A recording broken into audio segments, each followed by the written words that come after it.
நம்ம ஏல நகைகளை மீட்கவும் மறு அடகு வைக்கவும் நமது மீட்கப்பட்ட தங்க நகைகளை அதிகப்படியான விலையில் விற்பதற்கு லிவ்யா ஸ்ரீ கோல்ட் பேங்கர்ஸில் சிறப்பான வசதிகளும் உண்டு.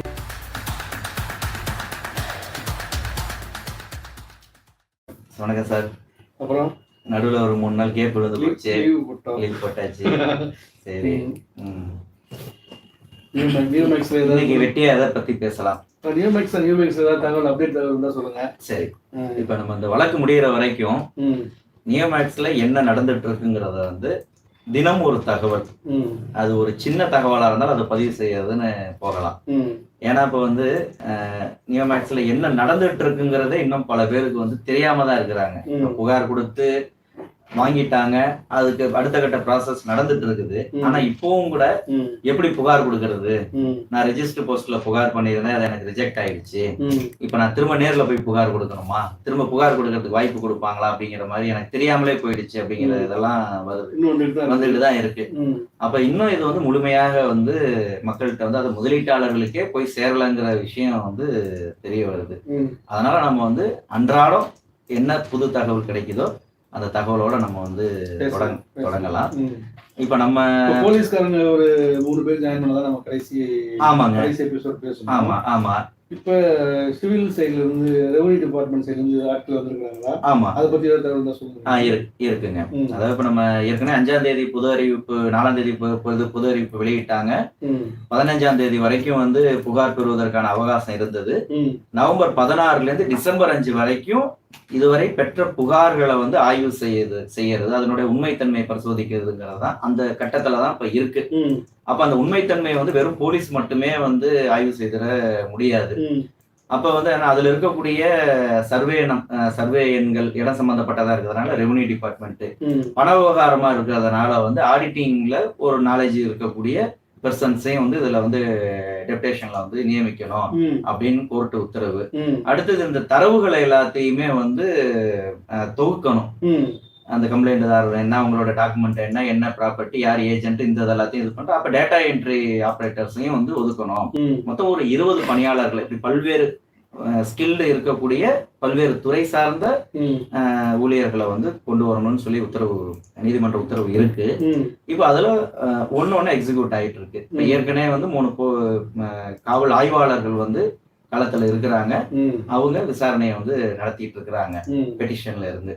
இப்ப ஆமா, அடுத்த கட்டமா வந்து வருவாய்த்துறையிலிருந்து 2 கிராம நிர்வாக அலுவலர்கள், 2 தலைமையிடத்து துணை தாசில்தார்கள், அதாவது டெப்டி தாசில்தார் ரேங்க்ல 2 பேர், மாரியப்பன், சித்ரா தேவி அப்படின்னு 2 அதே மதுரை மாவட்டத்தை சேர்ந்தவங்க கிராம நிர்வாக அலுவலர்களும், பிரபு, ஆறுமுகம் என்கிற செல்வகுமார் அப்படின்னு 2 துணை தாசில்தார் தகுதியிலையும் அவங்க அந்த புகார்களிலிருந்து அந்த நிலம் சம்பந்தமான விவரங்களை சேகரிப்பது, அதனுடைய நம்பகத்தன்மையை வந்து உறுதிப்படுத்துறதுக்கு அதற்கான பணியில அவங்க வந்து ஈடுபட்டு இருக்காங்க.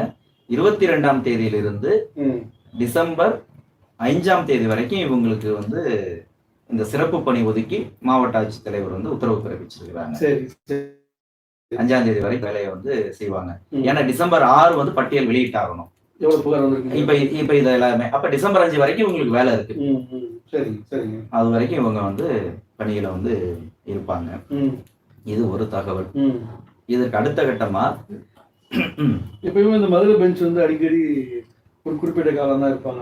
அடுத்த நீதிபதி மாற்றத்துல ஏதோ இருக்கு. நீங்க சொன்னது விஷயம் சரியானதுதான்.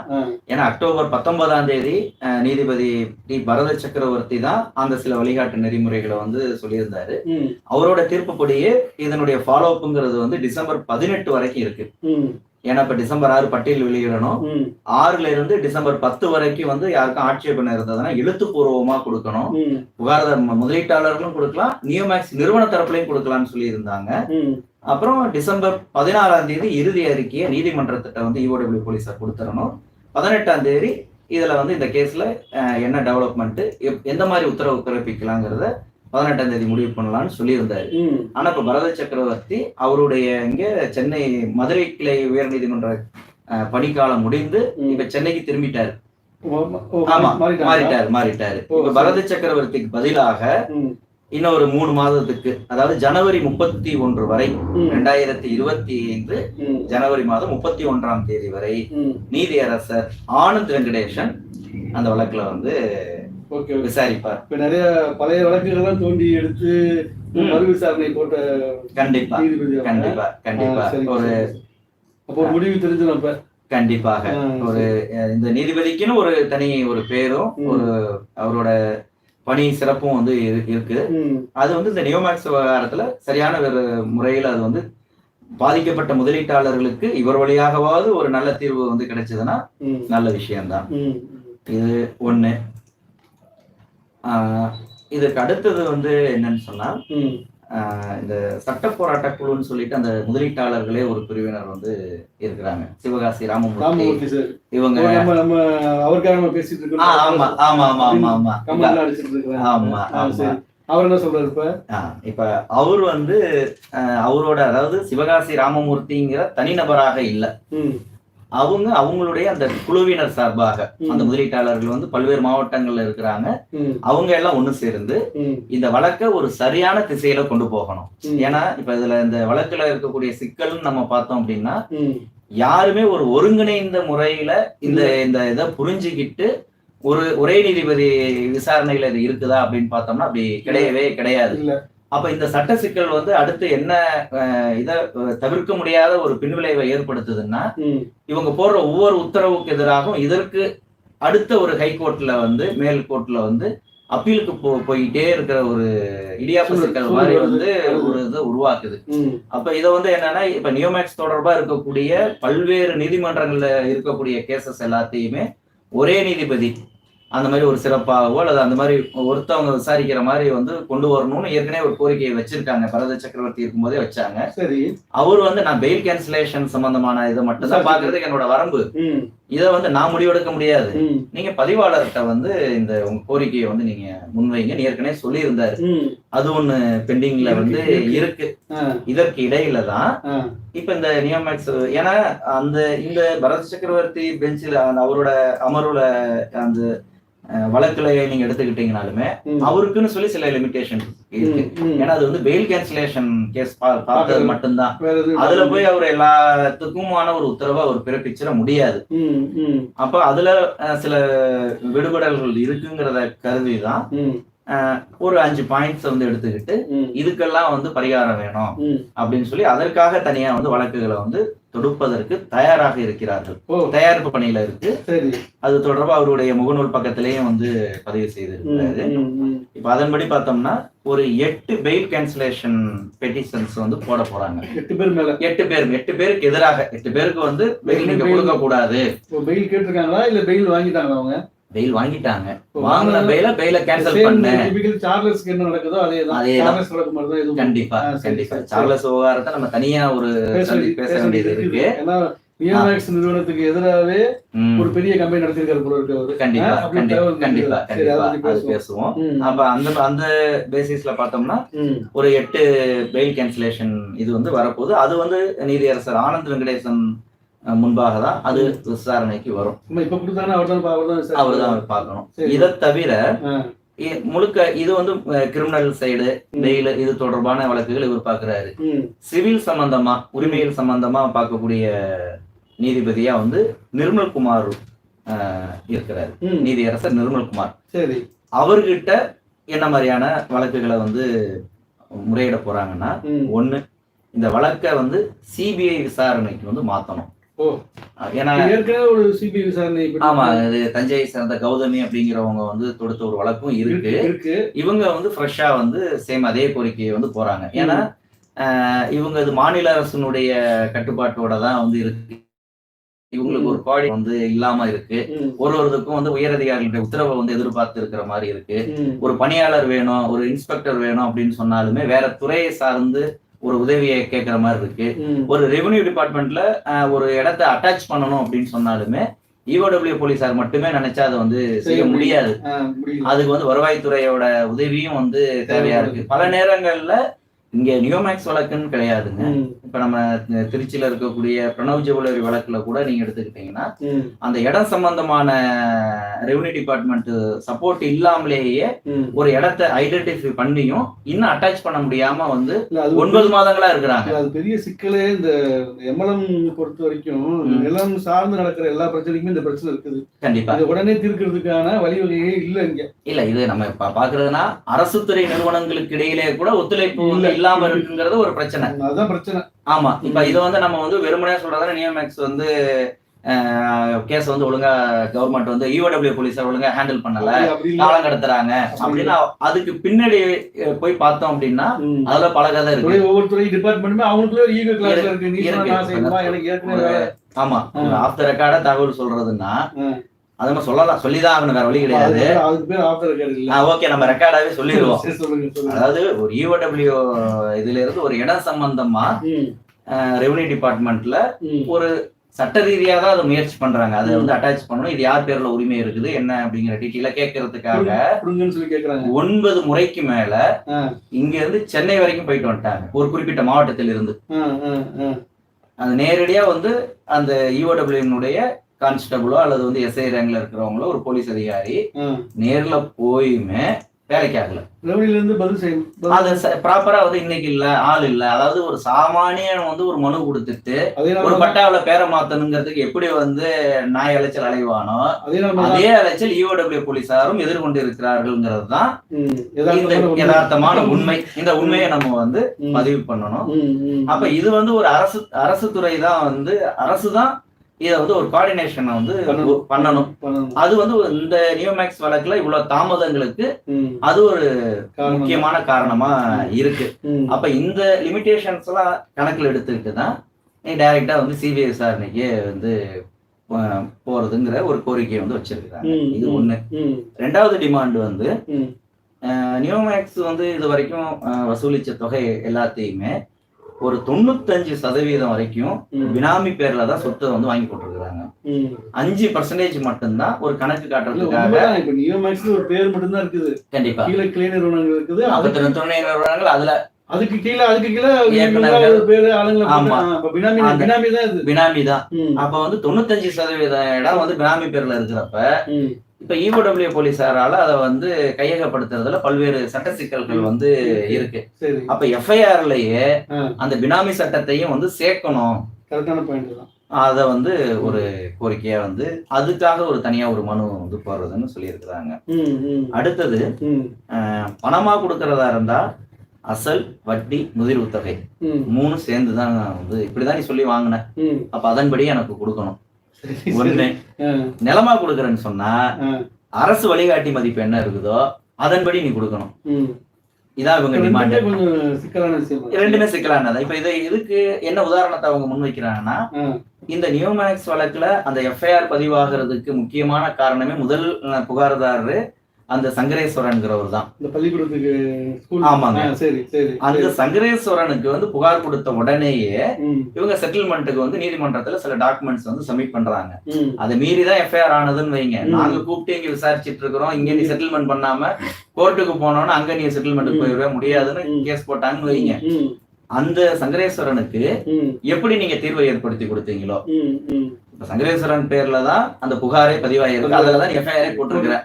அப்ப அதுல அவருக்கு எப்படி நீ செட்டில்மெண்ட் பண்ண, அதே போல எங்களுக்கு செட்டில்மெண்ட் பண்ணு. அவ்வளவுதான். இப்ப அவங்களுக்கு வந்து எப்படி செட்டில்மெண்ட் பண்ணிருக்கிறாங்கன்னா இப்ப பொதுவா பத்திரப்பதிவுக்கு போகும் பொழுது உண்மையான மார்க்கெட் வேல்யூங்கிறது ஒண்ணு இருக்கும். உதாரணத்துக்கு ஒரு 100 கோடி ரூபாய் இருக்கும் மார்க்கெட் மதிப்பு. ஆனா அவ்வளவையும் நம்ம மென்ஷன் பண்ணோம்னா அவ்வளவுக்கு வந்து ஸ்டாம்ப் டியூட்டி எல்லாம் கட்ட முடியாது.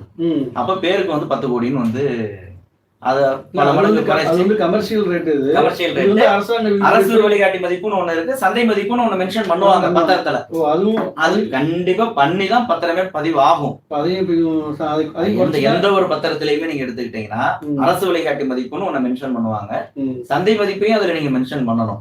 ஆனா அந்த ரெண்டுக்குமான டிஃபரன்ஸ் பாத்தீங்கன்னா ஒரு 1 ரூபா 2 ரூபா இருக்கலாம், அல்லது 1000 2000 இருக்கலாம், அல்லது 1 லட்சம் 2 லட்சம் இருக்கலாம், அதனுடைய மதிப்புக்கு ஏற்ற மாதிரி. ஆனா அப்படிதான் ஒரு ஃபார்மாலிட்டிஸ் பண்றது. அரசு மதிப்பீடுகள் குறையாது. அப்ப அவங்க கேக்குறது அததான் வந்து கேக்குறாங்க. நிர்ணயம் பண்ணிருக்கோ அந்த பணத்தை கொடுங்க. ஆமா, அதாவது நியோமேக்ஸோட வரவு செலவு அவங்களோட அந்த பரிவர்த்தனைகளே அந்த அரசு வழிகாட்டி மதிப்பு மற்றும் அரசு அந்த பத்திரத்துல என்ன குறிப்பிடப்பட்டிருக்கோ அந்த சந்தை மதிப்புக்கு தான் ஒரு இடத்த வாங்கி இருக்கிறாங்க, ஒரு இடத்த இன்னொருத்தவங்களுக்கு கைமாத்தி இருக்கிறாங்க. இப்ப நீங்க ஒரு பிளாட் வாங்குறீங்க, ஒரு இடத்துல ஒரு ப்ராஜெக்ட்ல நீங்க வேணும்னு சொல்லி நீங்க தனியா இண்டிவிஜுவலா வாங்குறீங்கன்னாலுமே எனக்கு தெரிஞ்சு நிலம் வேணும்னு யாரும் நியமனத்துக்கு போன மாதிரி தெரியல. இல்ல ஓகே, எனக்கு வந்து அந்த பரிவர்த்தனைகளும் நடந்திருக்கு, இல்லன்னு சொல்ல முடியாது. ஒரு கணக்கு தான். ஆமா, அப்ப அந்த பரிவர்த்தனைகளும் அந்த சந்தை மதிப்புல தான், அதாவது பத்திரத்துல பதிவான சந்தை மதிப்புல தான் நடந்திருக்கு. அப்ப இந்த ரெண்டுல ஏதாவது ஒண்ணுதான் வேணும், அந்த கோரிக்கையை அவங்க வந்து வச்சிருக்காங்க. இல்லன்னா இவங்க என்ன சொல்றாங்க, ஒரு 600 ரூபாய் கூட பேராத ஒரு இடத்த, ஒரு சென்ட் இடத்த இவங்க 5000 6000 வந்து ரேட்டை பிக்ஸ் பண்ணி இருக்கிறாங்க. இந்த ரேட்டுக்கு பண்ணாங்கன்னா எங்களுக்கு அது வந்து மதிப்பே இல்லைங்கிறது தான் இவங்களோட வாதமா இருக்கு. ஒண்ணு. அடுத்தது வந்து 4வது பாயிண்டா, ஏஜென்ட்டுகள் மேல நடவடிக்கை எடுக்கணும். அதாவது இப்ப இந்த புகார்லயே அந்த விஷயத்த சொல்றோம். கண்டிப்பா கண்டிப்பா. ஆமா, இந்த புகார்லயுமே அந்த ஏஜென்ட்டுகளை பத்தின விவரங்களை EOW போலீசார் சேகரிச்சிருக்கிறாங்க. அதுல நம்ம சில குறைபாடுகளை நம்ம போன முறை சுட்டி காட்டியிருந்தோம். இருந்தாலும் யார் உங்களுக்கு அறிமுகப்படுத்தினது அப்படிங்கிற கேள்விக்கான விடையே ஏஜென்ட்ங்கிற இடம் வந்துடுறாப்ல. அப்ப அந்த ஏஜென்ட்டுகளை வந்து குற்றவாளிகளா சேர்க்கணும். ஃபர்ஸ்ட் பாயிண்ட், ஏஜென்ட் நடவடிக்கைங்கிறத விட எஃப்ஐஆர்ல அவங்களே வந்து குற்றவாளியா நீ பேரை சேர்த்துரு. அவங்க பேர்ல இருக்கக்கூடிய சொத்துக்களும் நியோமேக்ஸ்னால வந்து வசூலிச்ச பணத்துல வாங்கப்பட்ட சொத்துக்கள் தான், பினாமி டைப்ல வந்துருது அது. அப்ப அவங்களோட சொத்துக்களையும் நீ பறிமுதல் பண்ணணும். ஏஜென்ட் மேல வந்து அவனை குற்றவாளியா அறிவிக்கணும், அவங்களோட சொத்துக்களையும் பறிமுதல் பண்ணணுங்கிறத ஒரு பிரேயரா வச்சு அது ஒரு வழக்கு. 5வது தான் வந்து ரொம்ப முக்கியமான ஒரு விஷயம். இப்ப நமக்கு வந்து 2023லயே 17/12 டிசம்பர் 17லயே வந்து ஈடி வந்து ஒரு குறிப்பிட்ட நியோமேக்ஸினுடைய சொத்தை வந்து அட்டாச் பண்ணதுன்னு நம்ம திருச்சியோட மொராய் சிட்டி. கண்டிப்பா அதுல 207 கோடி ரூபாய் மதிப்பு உள்ள, அதாவது அரசு வழிகாட்டி மதிப்பு அடிப்படையில 207 கோடி. சந்தை மதிப்புன்னு எடுத்துக்கிட்டோம்னா அது ஒரு 2 மடங்கு 3 மடங்கு இருக்கலாம். அதுல ஒரு தகவல் சொல்றேன், அந்த மொராய் சிட்டியோட நிர்வாகி வந்து நியோமேக்ஸுக்கு எங்களுக்கு சம்பந்தம் இல்லை அப்படின்னு ஒரு அறிக்கை பேப்பர்ல பத்திரிகையில பெரிய பெரிய லட்சக்கணக்கில் செலவு பண்ணி விளம்பரம் பண்ணாரு. சரிங்க. ஆனா எனக்கு தெரிஞ்சு எனக்கு நிறைய பேர் வந்து திருநெல்வேலி, விருதுநகர் இந்த ஏரியாவில் சொல்லுவாங்க, நியோமேக்ஸ் வந்து மொராய் சிட்டில தான் இருக்கணும், அந்த மாதிரிதான் மாதிரி நகரமா நாங்க மாற்ற போறோம்னு சொன்னாங்க. ஆபீஸே அங்கதான் இருக்குது அப்படின்னு தான் சொல்லுவாங்க. தெரிஞ்சோ தெரியாமையோ அது வந்து நியோமேக்ஸுக்கான இடம் மாதிரி ஆனதுனால வழக்குல ஏதாவது சேர்த்து என்ன பண்ணுன்னு சொல்லி அவர் ஒரு தனிநிலை விளக்கமா சொல்லி அதுக்கு சம்மந்தம் இல்லைன்னு சொல்லி ஒரு அறிக்கை கண்டிப்பா. ஆனா நியோமேக்ஸ் சம்பந்தமான கூட்டங்கள் எல்லாமே வந்து அங்கதான் தொடர்ந்து நடந்துட்டு இருந்தது, ஆரம்ப காலத்துல நடந்துட்டு இருந்துச்சு. அது ஒரு நிறைய பிரச்சனைகள்லாம் வந்துதான் இப்ப ஒரு விளக்கம் போட்டு இப்பயும் வச்சிருக்காங்க. இப்ப ஈடி வந்து அதை அட்டாச் பண்ணிருக்காங்க. அது குறிப்பா வந்து அது அந்த ஈடிஎனுடைய பிரஸ் ரிலீஸ்லயே வந்து அதை தெளிவா சுட்டி காமிச்சிருக்கிறாங்க. அதாவது இந்த மாதிரி இவங்க வந்து ஒரு 100கணக்கான கோடிகள்ல வந்து வசூல் பண்ணியிருக்கிறாங்க. அதிகமான இன்ட்ரெஸ்ட், அதாவது 12% முதல் 30% வரை வட்டியை வந்து நாங்க திருப்பி கொடுப்போம்னு சொல்லி வந்து ப்ராமிஸ் பண்ணியிருக்காங்க. ப்ராமிஸ் பண்ணபடி அவங்க வந்து கொடுக்கல அப்படிங்கிற அந்த விஷயத்த எல்லாத்தையுமே அததான் இவங்க வந்து ராமமூர்த்தி வந்து அதை தான் சுட்டி காட்டுறாரு. ஒண்ணு, இப்ப நீ தனியா அங்க வந்து இப்ப குறிப்பா அது வந்து என்னன்னா prevention of money laundering act, PMLA act 2002 படிதான் அந்த ஆக்ஷன்ங்கிறது வந்து எடுக்கப்பட்டிருக்கு. அப்ப அவங்க தனியா வந்து ஃப்ரீஸ் பண்ணி வச்சிருக்கிறாங்க, சொத்தை அட்டாச் பண்ணிட்டாங்க. அப்ப கேஸ் இங்க வந்து EOW கேஸ் இங்க தனியா நடந்துட்டு இருக்கு. அது மத்திய அரசு சம்பந்தப்பட்டது, இது மாநில அரசு சம்பந்தப்பட்டது. அப்ப இந்த இதுக்குள்ள அப்படி ஒருங்கிணைப்பு பிரிஞ்சு கிடக்க கூடாதுங்கிறதுக்காக தான் அதை ரிலீஸ் பண்ணுன்னு ஒரு கோரிக்கை வைக்கிறாங்க. அங்க நியோமேக்ஸ்ல முக்கியமான நிர்வாகிகள்லாம் வந்து இப்ப சமீபத்துல ஒரு 2 மாசத்துக்கு முன்னாடி இடங்கள்லாம் வித்தாங்கலாம் சொல்றாங்க. அதெல்லாம் வரலையா? அதெல்லாம் கணக்குல வரலையா? அது இன்னும் வரல. அது என்ன கதனே தெரியல ஃபர்ஸ்ட். ஆனா அப்படி ஒரு டிரான்சாக்ஷன் நடந்திருக்கு. என்ன சொல்ல போனா இவ்வளவு துணிச்சலா நடந்திருக்கு. ஈடி அந்த இடத்துல வந்து ஒரு இடத்த வந்து பறிமுதல் அட்டாச் பண்ண அதே சமயத்துல அதே காலகட்டத்துலதான் அதன் பிறகு ஒரு 6 மாசம் கழிச்சுதான் அந்த இடம் விற்கப்பட்டிருக்கிறாங்க. அது நம்ம அது தனியாவே பேசுறதா இருந்தது. அதை நம்ம பேசுவோம். இப்ப அதனால இப்ப வந்து என்னன்னா, ஒண்ணு இப்ப ஈடி அதுல தலையிடுது அப்படின்னா, இப்ப அவங்க ரிலீஸ் பண்ணதை வந்து அந்த இடத்த வந்து விட்டாதான் அந்த இடத்தை எங்களுக்கு வந்து பகிர்ந்து கொடுக்க முடியும். நீ அதை வந்து வரல, அதை இங்க கொண்டு நீங்க வந்து அதை மீட்பதற்கு நீங்க நடவடிக்கை எடுங்க, இந்த கேஸ்ல அதை கொண்டு வாங்க, நீ நடவடிக்கை எடுக்கிறத தனியா நீ எடுத்துட்டு போய்க்க, எங்களுக்கு வந்து எங்களுக்கு பிரிச்சு கொடுக்கறதுக்கு சொத்தை நீ கை வைக்காதங்கிற மாதிரி ஒரு கோரிக்கை வைக்கிறாங்க. இல்ல இது வந்து ஈடு தலையிட்டுருச்சு ஒன்னும் பண்ண முடியாது அப்படின்னா நீ சிபிஐக்கு கேச மாத்து, மொத்தமா அப்படின்னா வந்து எல்லா அதிகாரமும் வந்து அவங்கள்ட்ட போயிடும். அப்ப அவங்க யாரும் எந்த துறையும் சார்ந்து இயங்கணுங்கிற அவசியம் இல்லை, ஈஸியா அது வந்து மூவ் ஆகும். இந்த டிமாண்ட்ல தான் வச்சிருக்காங்க. இதெல்லாம் வந்து நீதியரசர் நிர்மல்குமார் முன்பாக வழக்கு விசாரணைக்கு வர காத்திருக்கிறது. அடுத்தடுத்து வந்து தாக்கல் செய்ய இருக்கிறாங்க.